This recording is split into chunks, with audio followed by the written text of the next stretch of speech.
मान बच्चे हिते घुराए असांजी इज़त अफ़ज़ाई कई आहे। इन ते मां सभिनी दोस्तनि जो सवादो आहियां।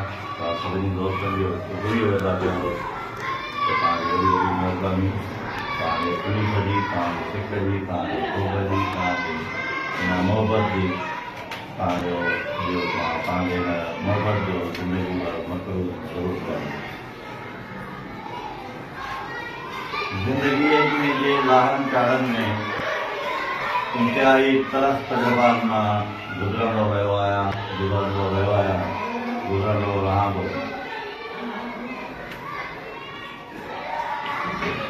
काफ़ी शयूं असां हिते कचहरी में डिस्कस कयूंसीं। इन्हनि शयुनि ते असांजी इलेक्शन हिकिड़ी थी, मां तफ़सील इन जे करे थो अचां त असांजे न्यू टीचर्स खे काफ़ी ख़बर न आहे, काफ़ी सीनियर्स खे बि मथां ख़बर न हुजे, सीनियर्स खे ख़बर हुजे बि। पर असां वटि जेको तनज़ीम में क़यादत जो जेको फुक़दान पैदा थियो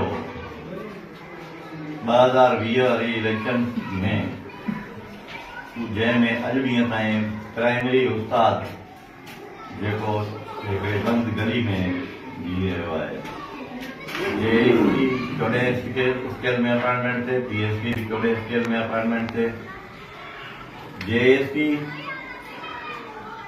प्रोमोट थी, एसएसटी थे, एसएस थे, एशएन थे, 18, 19, 20 ग्रेड ताईं वञी सघे थो।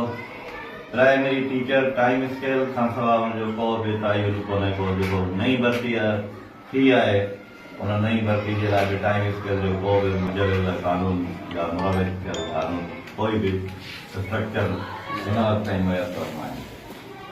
वॾे अफ़सोस जी ॻाल्हि आहे, जंहिंजे लाइ दोस्तनि जिदोजहद हिन कई।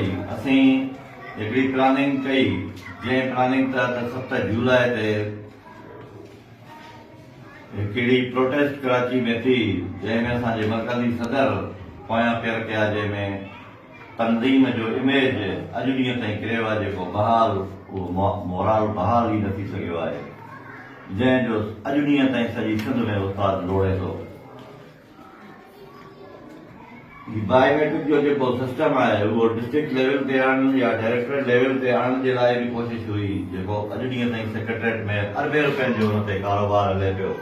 माण्हू लखे रुपया भरे करे हुनखे ब्लैकमेल करे बायोमेट्रिक अधु राति जो बि चेंज कंदा आहिनि, न त उनजे लाइ कानून आहे त बाबा हीअ प्रोफार्मा भरे ॾियो, हीअ शइ भरे ॾियो, न त तव्हांजी इहा शइ न थींदी। मुंहिंजे पंहिंजे तारके में ई ख़ुदि ग़लति माण्हू एंट्री थिया आहिनि, जेकी ग़लति तरीक़े सां बायोमेट्रिक चेंज कराया आहिनि। ॿारनि हिन वक़्तु असां इंतिहाई ॾुखियाई वारे दौर में, इंतिहाई सख़्ती वारे दौर में, हिकिड़ी ईअं सम्झो त तइलीम खाते में प्राइमरी सेक्टर में लाक़ानूनीयत जे दौर मां गुज़री रहिया आहियूं। मरकज़ी क़यादत जी बदतरीन नाअहली ऐं कारे दौर जे करे असीं सभु उस्ताद लोड़ियूं पिया। इन जो नतीजो इहो आहे त अॼु ॾींहं ताईं तव्हांजो सर्विस स्ट्रक्चर तव्हांखे न मिलियो आहे। अपग्रेडेशन आहे, अपग्रेडेशन कंडीशनल थी आहे, जेको अॼु ॾींहं ताईं कंहिं बि डिपार्टमेंट में उहो एजुकेशन जो तव्हांजो जेकी पटेवाला हुआ, लोअर स्टाफ अपग्रेड ॿिए ग्रेड में थियो त बि हुन लाइ को कानून कंडीशनल कोन हुयो। उनखां पोइ तव्हां क्लैरिकल स्टाफ खे वठंदो त उहो उनजे लाइ बि का कंडीशन कोन हुई, त उहे जनरल अपग्रेड थींदा आया आहिनि हर डिपार्टमेंट में।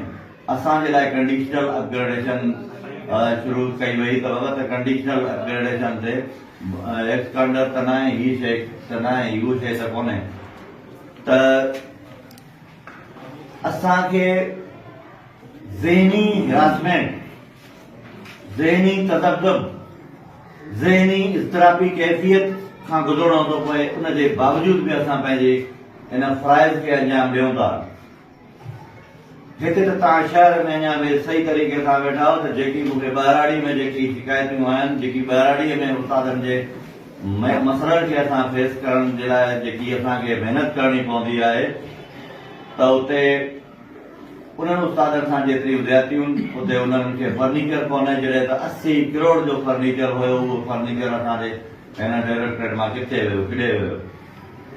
उहो फर्नीचर काफ़ी बंगलनि ते वियो, उहो फर्नीचर काफ़ी मनपसंद माण्हुनि ॾांहुं वियो, उहो फर्नीचर उन्हनि ब्यूरोक्रेट्स जे घरनि में ओताकनि में पियो वियो, उहो फर्नीचर अॼु ॾींहं ताईं स्कूलनि में छो न ज़ाहिर थी सघियो?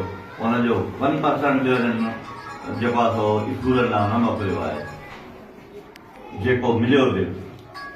त हाणे उनखां पोइ असां वठूं था जीअं बुक्स जे तायुनि जो, त टेक्स्ट बुक बोर्ड वारनि खे जेकी असां एनरोलमेंट जे हिसाब सां जेका शइ ॾियूं था त असांखे बुक्स मुहैया थींदा आहिनि।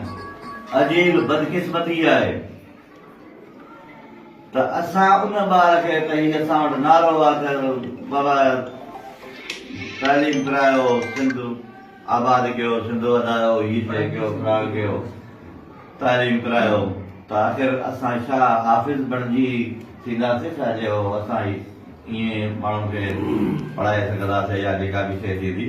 उहो किताब मुयसर न आहे, या त तव्हां जेकॾहिं अफोर्ड नथा करे सघो, जंहिंजे लाइ अरबे रुपए जी बजट आहे, तव्हांखे यूनिसेफ बजट ॾे, तव्हांखे यूएसएड बजट ॾे, तव्हांखे मुख़्तलिफ़ फंड्स मिलनि, 7 ज़िलनि में PMS ऐप लागू थियो, त उनजे लाइ तव्हां वटि जेको आहे सो 35 अरब रुपया जी करप्शन कई, तव्हां 35 अरब